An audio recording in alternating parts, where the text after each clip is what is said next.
You see? Mind under the control of outer faculties, outer enjoyment, so much attached to it. You see, there's one, rabbit starter, when you pass it through him, it all gives a bad odor. There's radiation there. Each man has his radiation. Whatever thoughts is there, radiation. Guru Amar Das, when he succeeded, I met Guru Angad. He said, I was someday like you. Then don't boast at me, content from heaven. Some of these states were made here. I was someday like you, but now I have arisen with the grace of God through my Guru. He has been dragging me out from the depths of the poison of the outward faculties and brought him up. Then he compares the previous life and the present life. What he says? He said, sometimes bad odor came out of my body. There was radiation like that. Now perfumes radiate from me. You know what? Just go into the thing. Thoughts have their color also and their perfume or bad odor also. For example, I give you. Suppose you wash your hands, face every day with soap, and use also some perfume, leave for a week. You feel there is bad odor coming out of your head. Where from that comes? That is the result of the thought of mind.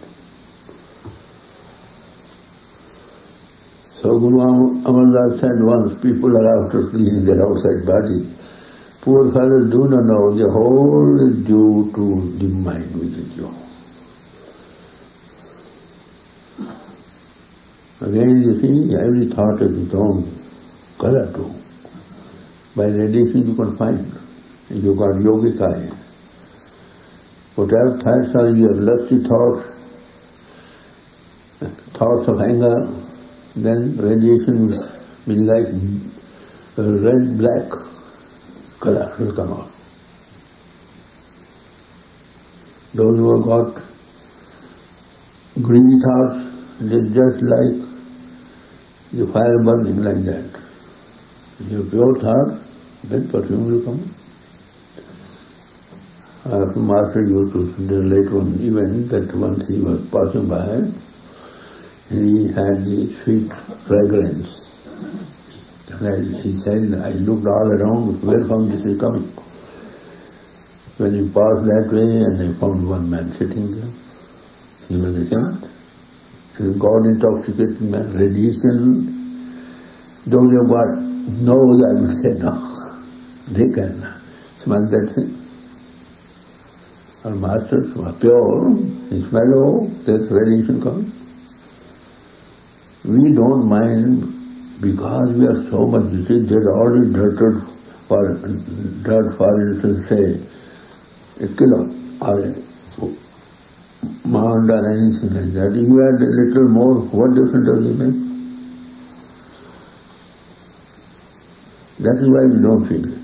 Those who have got a heart pure, they even have slightest addition to feel it. When I was in service, I decided to go to the active service. I also been in the firing line for 5 months, under firing line. So one day, I was given one orderly to cook my food. I admonished me, look here, this event in 1921.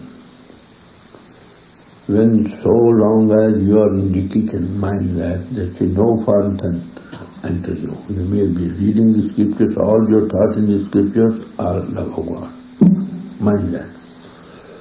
Said, all right, a day or two passed, all right. Third day, at night, I felt something wrong. Everything, because I had to take his food that passed through his hands, he cooked up. I called him at 1 in the night. Tell me, who was in your kitchen today? What were you thinking of? Said, nothing. Why don't you tell that? Then he said, yes, there was a man they were talking of. So my purpose is, if there's already too much dirt, what little more added, what doesn't make. Purity heart means that. So if you want to just, I will give you one. See it to your aura. Each one has a personal aura. Some 6 inches, some 1 feet. The more spiritual man is more stronger, more longer, spiritual you can feel that. As our master felt from a distance, there's some man. You stand in the sun, with the back towards the sun, and look to your shoulders. Very intently, you'll find something, smoke coming up. Little more attention, and you'll find that color there about your thoughts. That is why the Master said, don't be, you see, whatever sins we have got, whatever thoughts we have within us, they have effect. Thoughts are very potent, they radiate. Once, Akbar the Great, the Emperor of India, Birbal was his minister. He told him, whatever you can think of the other people, the same thought strikes the other man too. He said, what's the proof for that? All right, let us go outside. Akbar the Great and Birbal both went out. And at a distance a man was coming from a furlong or so. You have some idea about this man in your mind. So he kept in mind, I'll shoot him when he comes. When the man reached near him, he told him, well, look at your excuse for anything. Tell me truly, what did it strike you when you saw my face? He said, when I saw your head like that, I wanted to beat down with my fist. These things are calmly considered, you see. Ignorance of lies, no excuse, mind that. Don't be foolish, I would say. So purity heart means that. With no foreign thoughts, what the man or the world or of your own self. This is what it is. First is self-introspection. Whatever you can witness by self-introspection will leave you without. But lost, all filth will be taken out by coming in contact with that power within you, the water of life within you. That will wash away our sins of hundreds and thousands of births by coming in contact with light.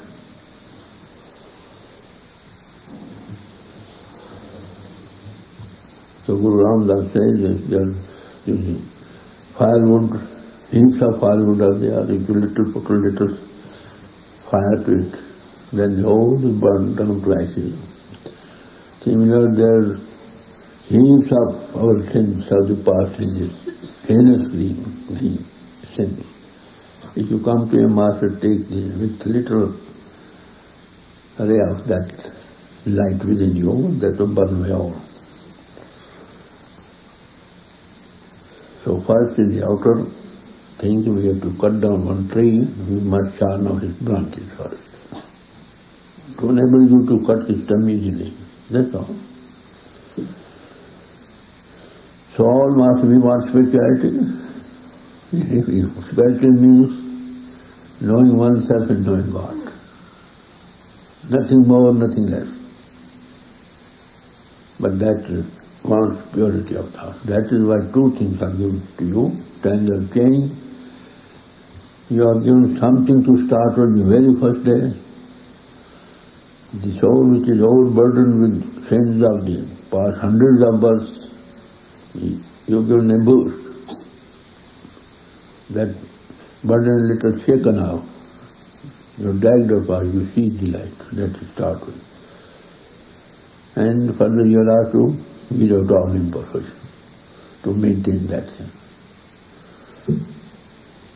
So this is what is called purity. If you interfere in your life, you see, don't spare yourself, criticize yourself and you criticize others. And whatever are there, then weed out. Simply say, I am sinner, that won't do. So first step is like that. You want spirituality, you want to meet God, is it not?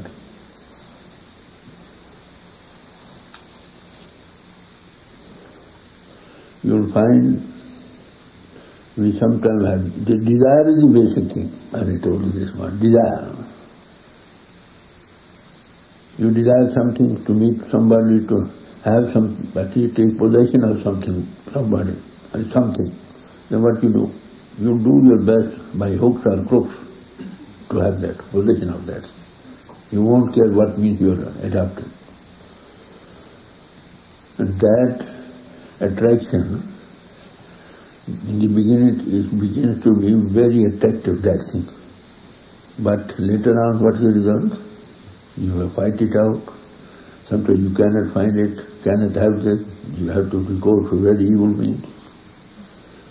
That very thing dragging your mind day and night to the outer things. You feel misery, you see. If you leave out that desire, right?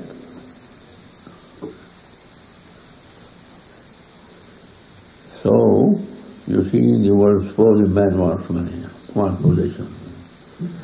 That very thing, man is after $100, he is after $200, those after $200, he is after $1,000. Go on like that. Day and night there to headlong time. There is no time to even think of himself. What is the result? He is too far from him who is within you. You will go where you are attached. So we people should understand what is what.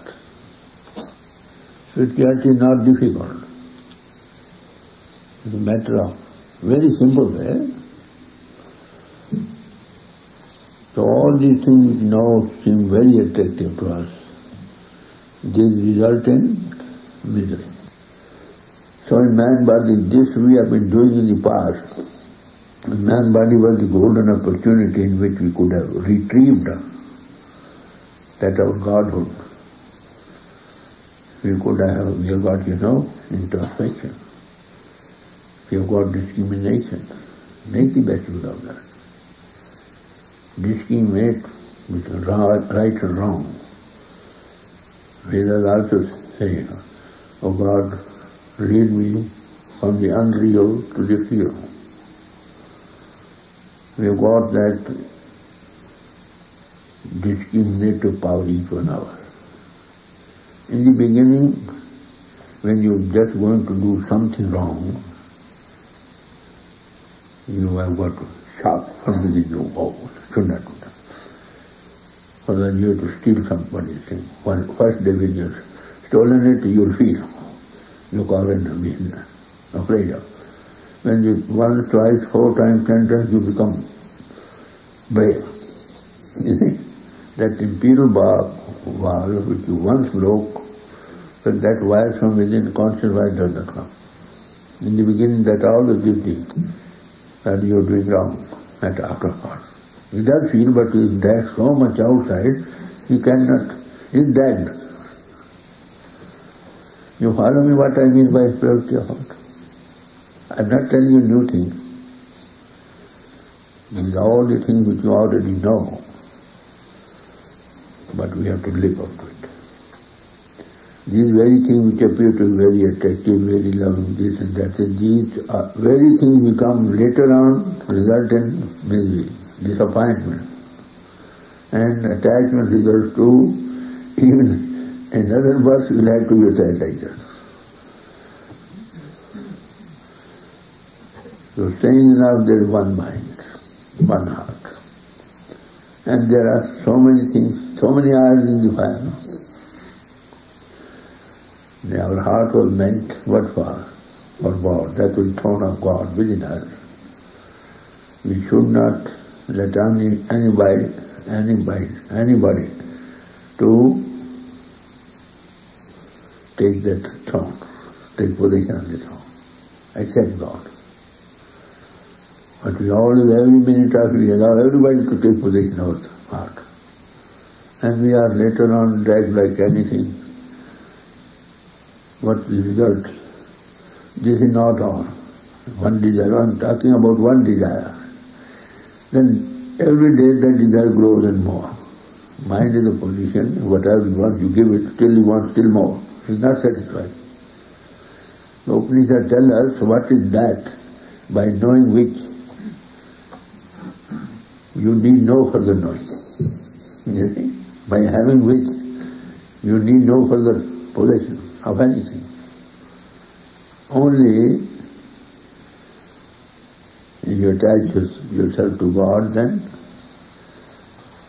all things shall be added unto you. These are what scriptures say. We simply ruminate over, you see. Parrot like we read. But we ourselves must go deep down into what is what. And the early beginning of my life as a student, you see, I used to read 6 scriptures. We were born as a 6. That's a big, voluminous treasure of spirituality, sayings of all, many saints, as many as Guru Arjan could have possession of. I used to open that scripture and read one hymn only. Not 2, 3, 4, not 1, 2, 4 pages. Only one hymn. Put it in, I say, all through day was considering what is in there. The more you deep down, go deep down, the more things come up. So Master's words are few and simple, but they are pregnant with meaning behind that.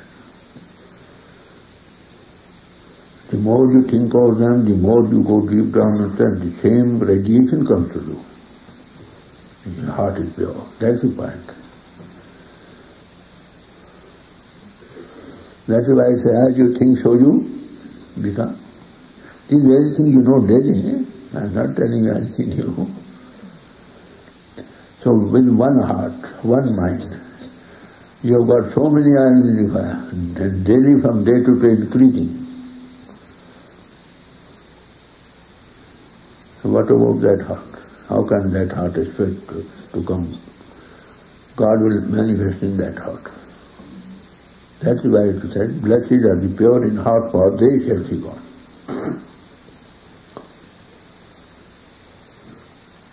So true temple of God is the man body. The whole creation is the temple of God. From earth below and sky overhead, that's the biggest temple we have got.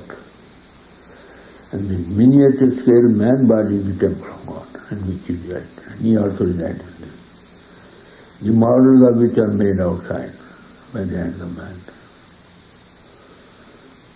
They are models, not original. God resides not in temples made with stone by the hand of man. You find in your scriptures. If it is true, then where does he reside? So God resides in the temple which he has made in the womb of the mother. God locked it up and given the key to the agent, in whom it manifests, to open the door, let you in. In the man body he resides himself.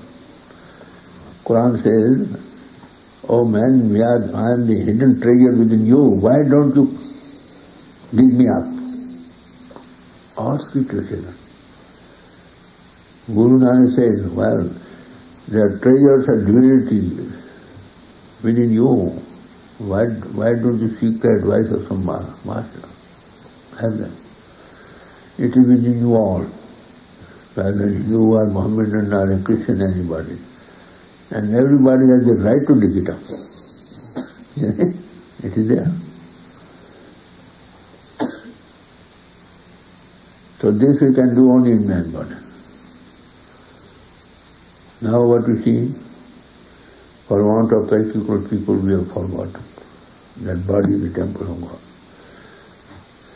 We made models of the man body outside it. Don't change. No such thing.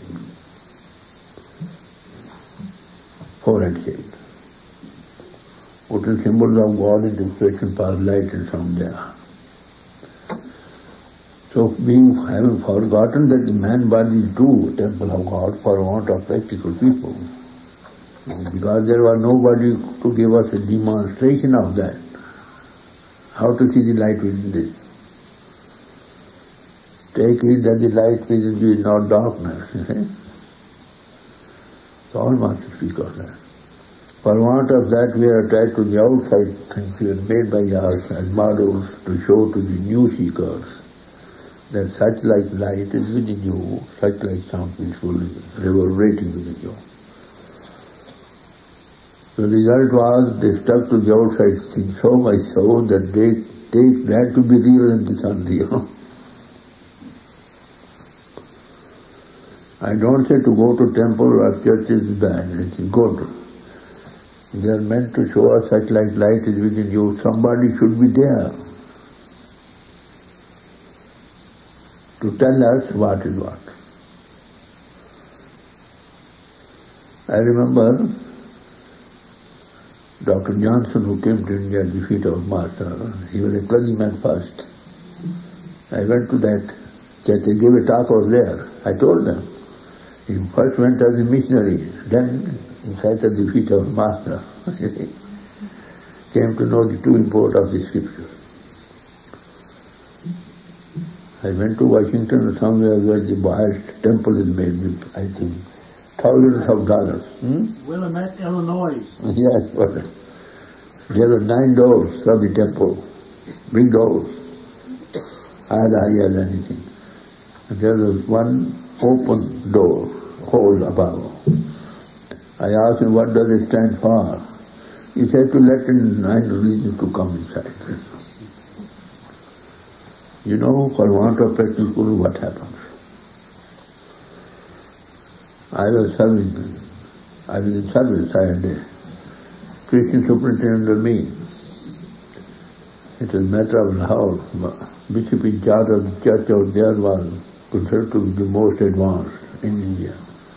I asked him to go and ask your bishop, what does this bell ringing stand for? And he said, what you know, it is only to call men together. But Hindus who go to the town, they ring the bell themselves.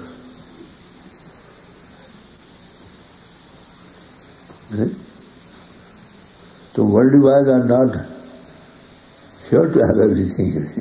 God has kept the secret from the worldly-wise, given to the babes. Learning is good. I'm not deprecating it altogether. With that you understand what is what. The learned man is all learning is a garland of flowers around the neck of a practical man. He will give you the same thing from everywhere. In his own words, of course, because he's seen it, he's lived that life, passed through that life. So what it happens, you see, the Guru Nanak said, that is what I told in mind. I mean, the telephone, I was called on the telephone, asked how the peace can come up. I told him, when man rises above isms, remain in some ism, but the true teaching is the same everywhere. All mankind is one. Soul is out, the same essence as that of God. We are all children of God. We are all brothers and sisters of God. And the same God called by so many names, you worship Him, you control the power of all creation and our body as well. Rise above that. Remain. I don't say leave all. Remain, Master, don't touch the outer forms. They don't come to destroy but to fulfill.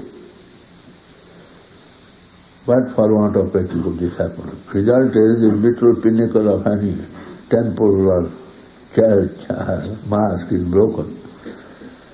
Well, we are ready to sacrifice such like 2 temples, hundreds on that. So Guru Nanak advises, the true nectar for which you come to the world, which will give you everlasting life, that will be had through the Guru, through the Master. But for that you will abide by what he says. He tells you natural truths, self-evident truths. And those very self-evident truths are given in all scripture. When you are stuck fast to one, well, who says that? Tell the truth. Well, it says Christ says so. Muhammad says, does the Prophet also say so? But truth is one, where the Prophet Muhammad is there, or Christ is there, or Guru Nanak is there. The same light in the temple, mosques and churches. Which is better and which is not better? Just have go into it, what is happening in the world. Guru Nanak went to the Persia. One Qazi Rukunuddin put a question to him. You are a great saint, you must have seen the house of the Father, our Father God. What is that like? And he referred to the man. In God there are 3 parts of the limb each. 3 here, 6 and 3 down. 6 down, 12. And there are, there are 2 windows in the house, 2 eyes. And God speaks from above, calling us back, we don't hear. So man body is 2 temples, but those whose eyes are open, they see the man body is temple of God. They have respect for other temples because they are taught it as just to let others know, primary class people. But there is some practical man there, he will tell you what is the truth. And the temples all sit together. But in the temple of God, in the temples of the Hindus, only Hindus sit together. In the temple, in the churches of Christians, only Christians sit together. In the mosque of the Mohammedans, only Mohammedans sit together. But this is the temple of God, you see. Have a temple where all can sit together. And that is up below the sky overhead. I have made no temple there in the Manukendra, not in the Rohani system. Only for that reason. So you follow me, if you stick to the, watertight, bindings, don't hear the word of others. Why? If it's the same thing is said in the Bible, the same everywhere, you must have respect for all. So we have to believe, we have to have respect for all who were sent by God. They say the same thing. Leave out the outer edge of the sight. That's the changes according to the climatic influences or customs prevailing. Inner way is the only one. We must be neat and clean, pure at heart, true life and higher contact. This is the end of all, digest of all, the ultimate goal of all scriptures with us today.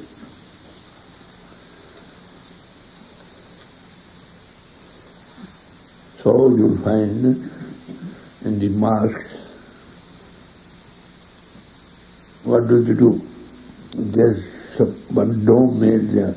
When they rise above that thing, in the dome and under the dome, they imitate that voice which is come from heaven. So man body is the truth, Kaaba. Up till here, neck, one part, which comes in contact with the sense world, the other dome, within that dome we enter, and hear the voice of God. If you stuck fast, you see, now the purpose is the same everywhere. And what we do? We simply say our way is all right. Now that, this Kaaba, or whatever, Mosque is there, what they do? The man, the mullah in charge, priest in charge of the mosque, he rises into that dome overhead and imitates the sound of Allah. Similarly, this body is the two temple of the Kaaba, you see, the two parts are there. After here one, so long you are here, you are in contact with the sense world. When you rise above, this is you. What is dome in which you enter. And there you see here the signs of the Papa.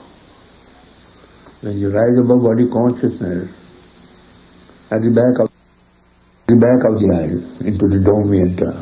This is called Brahmrudra, foxhole of the brain. We rise into it. And here we receive light and receive sound, calling us back to God.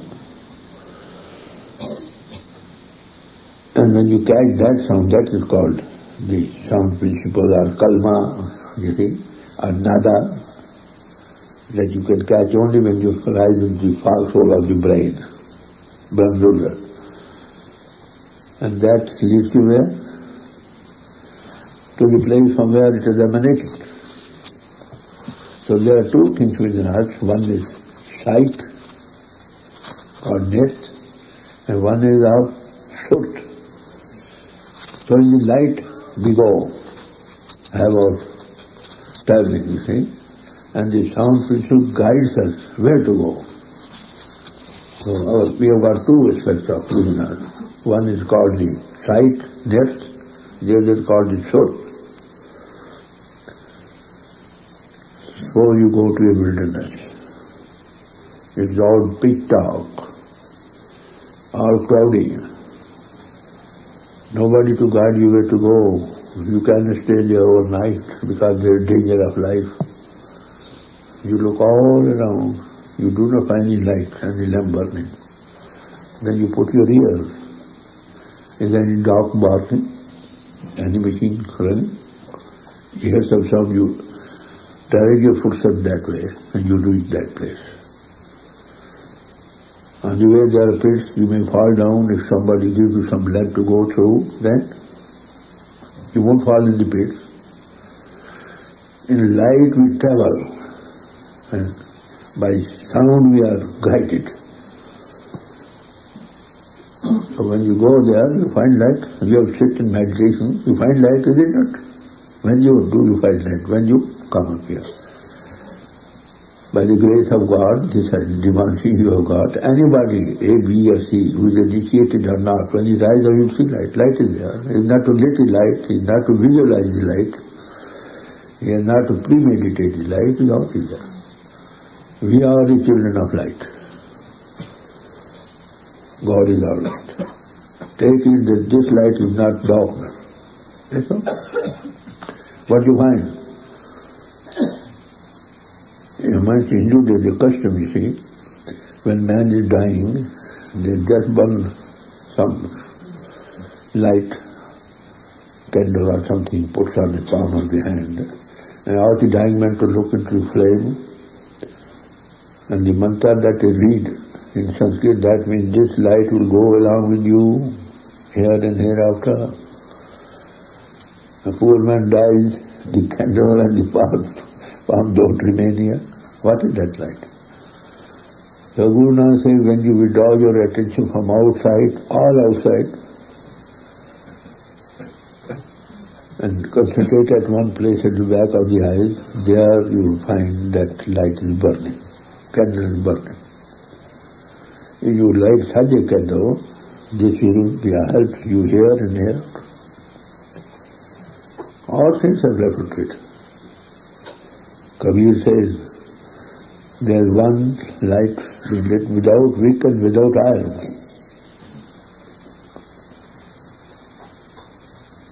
So everybody, all those who have gone in, they give reference to this. This we read in scriptures. There is nobody to tell us what is what. We stick only to the outer rituals and the customs. Performance of those rituals is only the be and end all. We have considered this is all. remain in something, but what you perform, just go into the deep down into what does this, do this stand for. So that light which I have to, you are not lit, is already lit. You are simply withdraw your attention from outside. And that light is not all alone. Guru Nanak says there is light within, and one sun proceeds therefrom. Upanishad also says so. Pantu Saint also says there is a light burning within you. Where inverted well within you. Take your lesson there. And one Saudi proceeding there was. So the outward expression of God has two expressions, one light, one sound. The contact of which is given by a master to you, by raising you up the body, and something to start. For that, true living is required. Some people initiated, they get this very, wonderful thing which cannot be had at any cost. They get free and they don't live up to it. When they ask, we have got nothing, are you keeping diaries? And no. Are you putting any time? No. Then what is your complaint? You find how much necessity it is, you see. If we want to decide in man body, we must reach God, then this is all.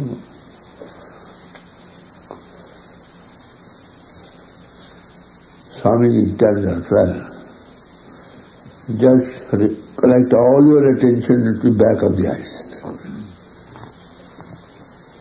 The ways are expressing different things in different ways, same thing. What will happen? You forget all outside, your attention will riveted there and the light will flow through.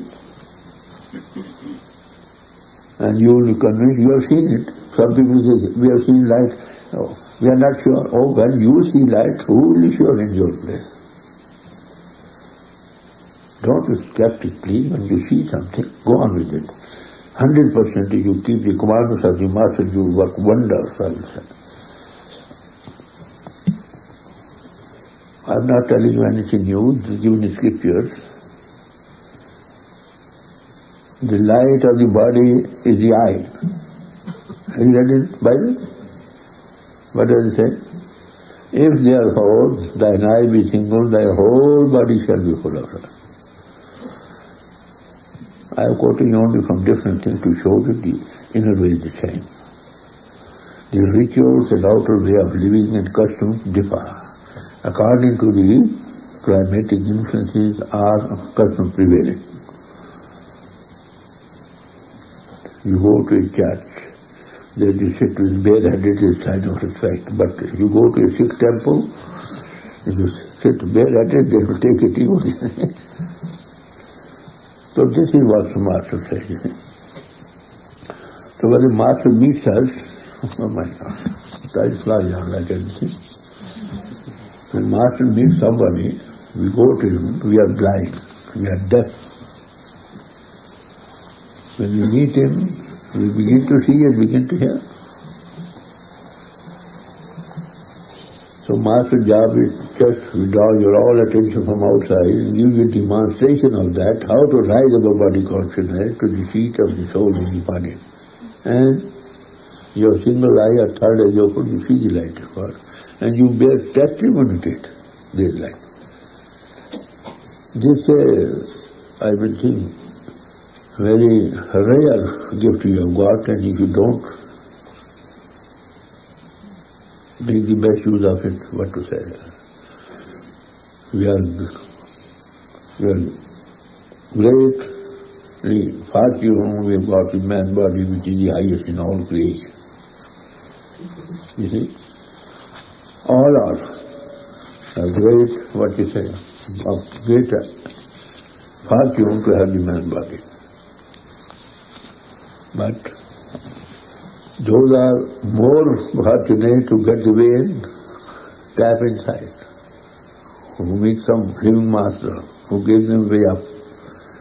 They have something to start with, some capital to start with. And what to speak of those who have been put on the way? Excuse me now. You may pass degree what you like.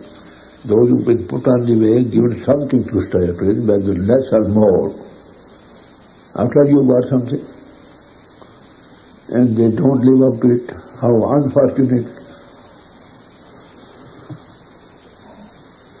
Those who have not been, by God's grace, not met any master who has given anything to start with, such that teachers have met them who simply gave them the outer performance of rituals and customs, singing or this and that thing. They have been not so fortunate to have something to start with by rising above body consciousness. When the world philosophy then their religion starts. They have not been fortunate. They are not to blame.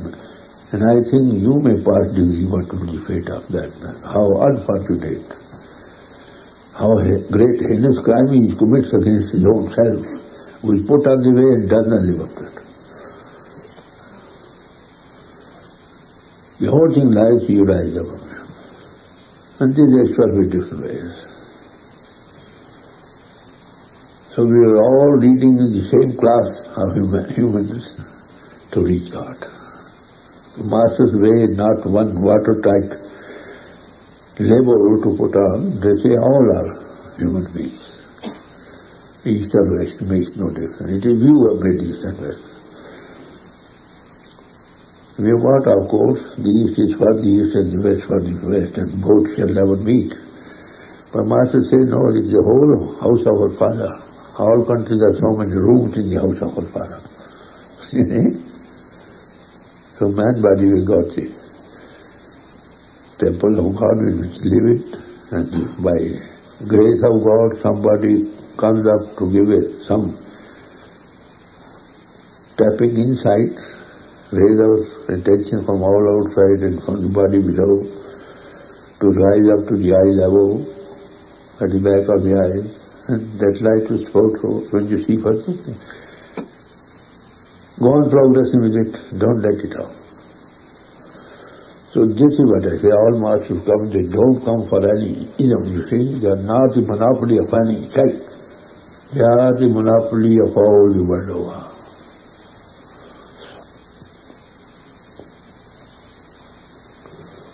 So all the world over, you see.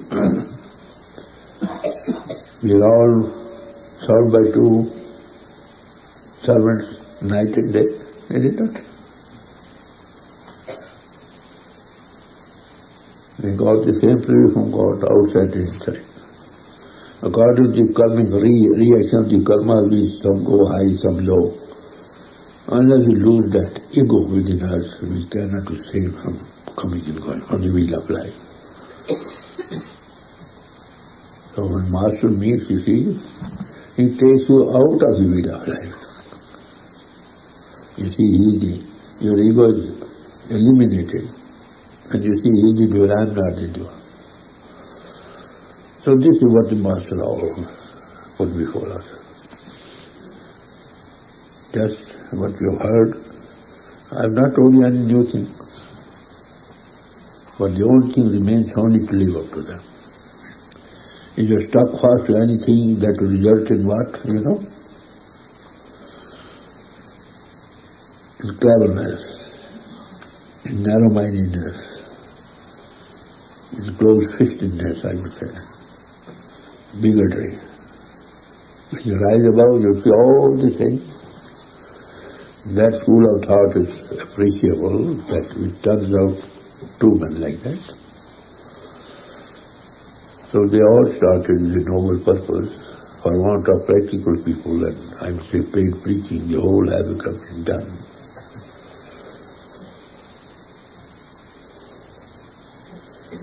So what you heard, you see, keep it to your heart. I'm not telling you any new thing, but we appeal to you. But the only thing remains to live up to them. And that will come up only if you keep the commandments of the Master.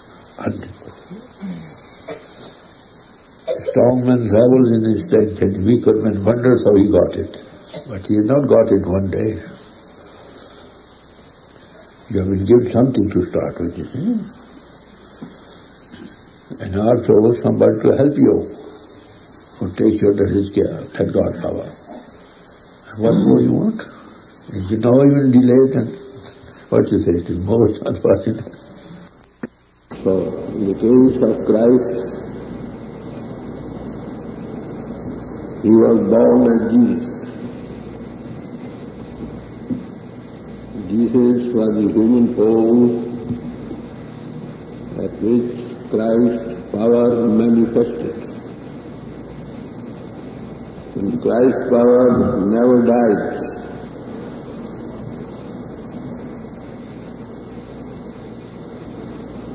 Once that power takes possession of us or takes us under his care, he does not leave us. We find in the words of Christ,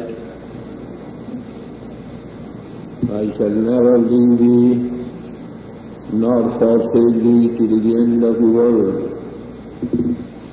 Last time in 1955 when I came here, people asked me, when is Christ returning? Then I asked them, has he ever left you? And I quoted them these very words. He said, I shall never leave thee nor forsake thee till the end of the world. If he had not left us, then where the question of coming back arises. I am talking only from common sense point of view. The reason why we ask for these things, perhaps we have not gone into the mystery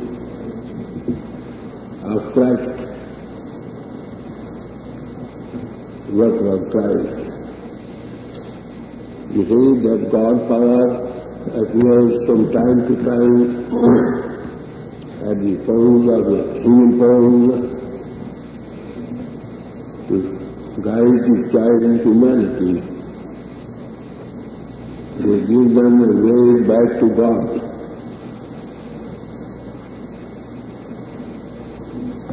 Who can give us a way back to God? That's the question. No son of man can do it.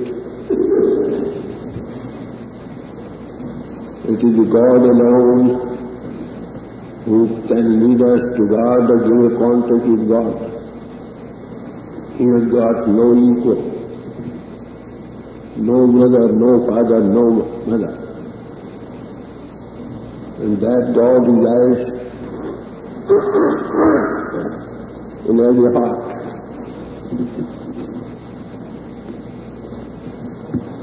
Then we will have to say, for anybody finds out the way back to God or leads us to God, or who at times refers himself to me as I and my Father are one, I am the light, I am the way, who can be? Have you ever considered all that? In his lifetime, the little history that we have got before us, because all his life is not found. But what we have got in his teachings, we find, if you come, follow me, you see, you have life. And all masters tell us that masters who come, they are all children of light. They are all sons of God. Whoever follows the God in them, now let me clarify more, whoever follows the God in them, they meet God, they are given a contact with God. So, as I told you, masters have been coming from time to time. They apparently, out of the, to all intents and purposes, they appear to be man. They are not born the same way, out of constellation the same, they are the same. what is the difference between such a personality and the average man, that he is conscious worker of the divine plan. He sees it is the Father working through me. Simon, all things who you are. He asked people, who do you know who I am? And he said, everybody said, some said you are the son of carpenter, such and such, so many things go on. And Simon said, you are the son of the living God. Then he told them, no earthly power has given you that to say those words. It is the God who has made you to say all that. Then again, people ask him, you always refer about your father. It would suffice if you show us your father someday. And what did he say? He grew indignant over it. He said, I'm sorry, I've been so long with you. You never saw that it was Father working through me. Whatever work I did, it was at the inspiration of Father. Then he went so far to say, who has seen me has seen my Father. Who would like to see the Father, they must come through Son. I am quoting this to you only, not as if I have been word for word from the Bible, but the purpose thereof.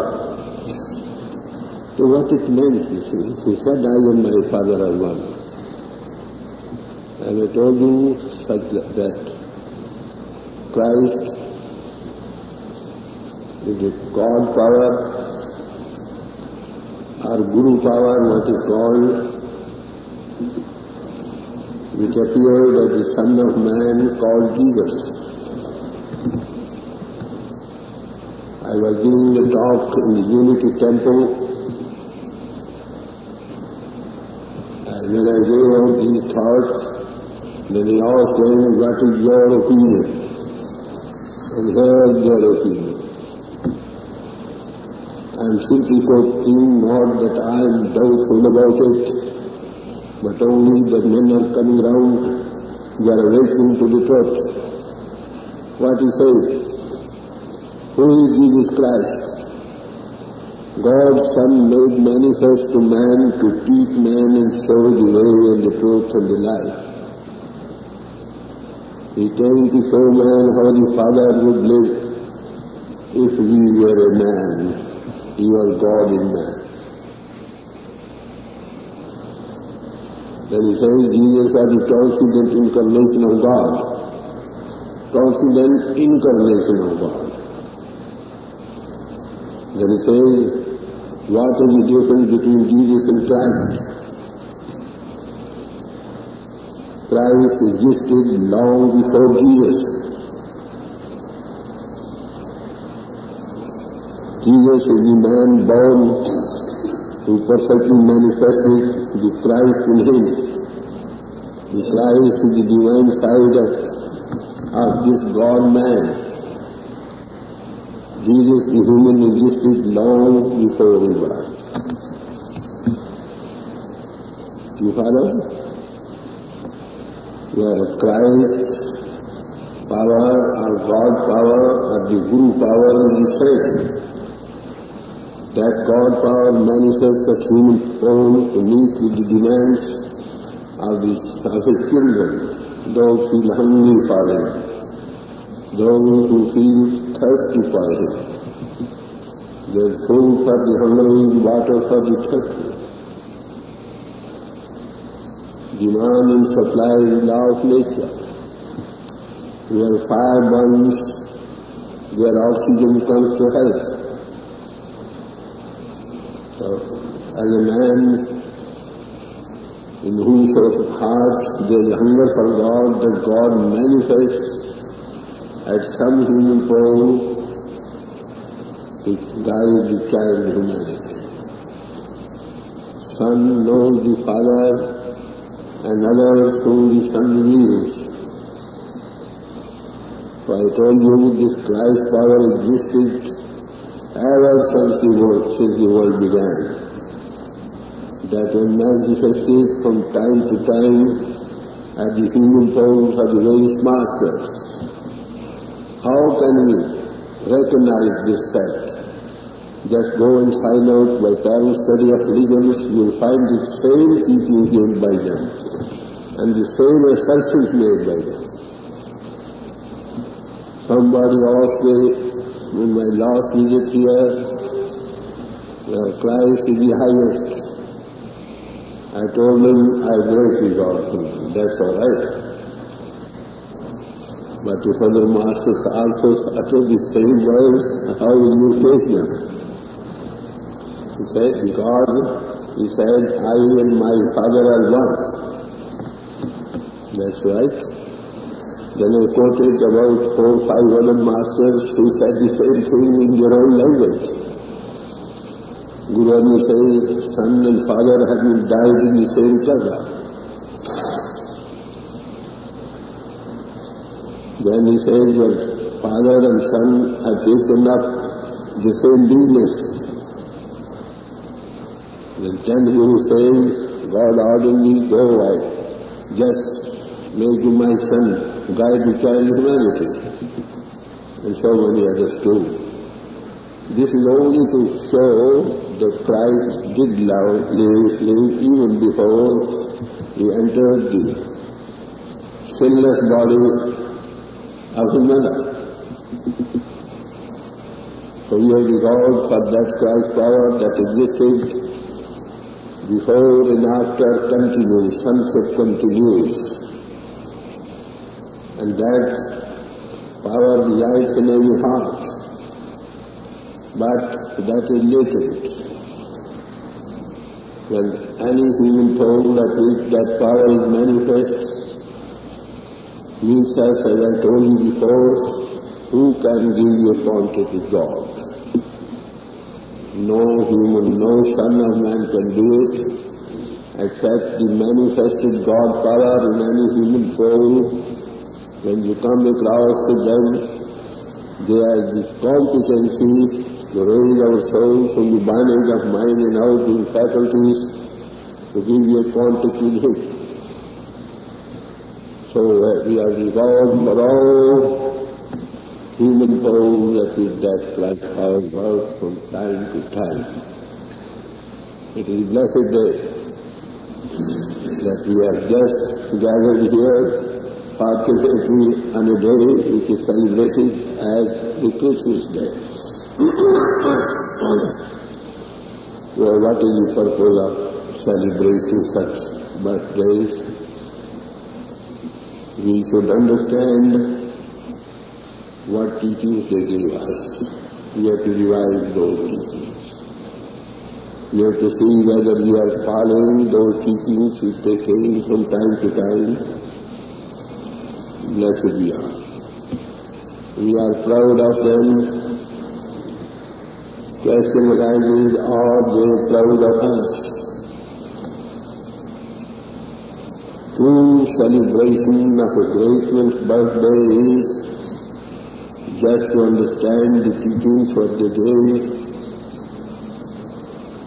and live up to them. What he said, you see, he said, I live. You see? Because I live, ye shall live also. He is able to give you an everlasting life.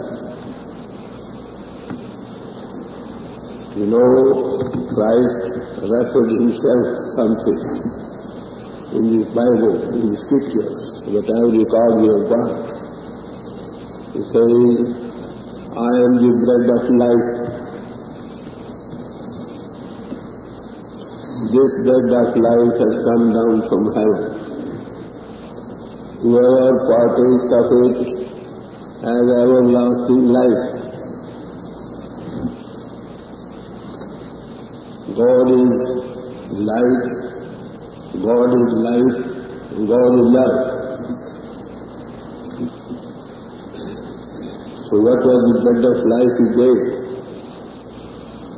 Then again he went to well to have a draught of water.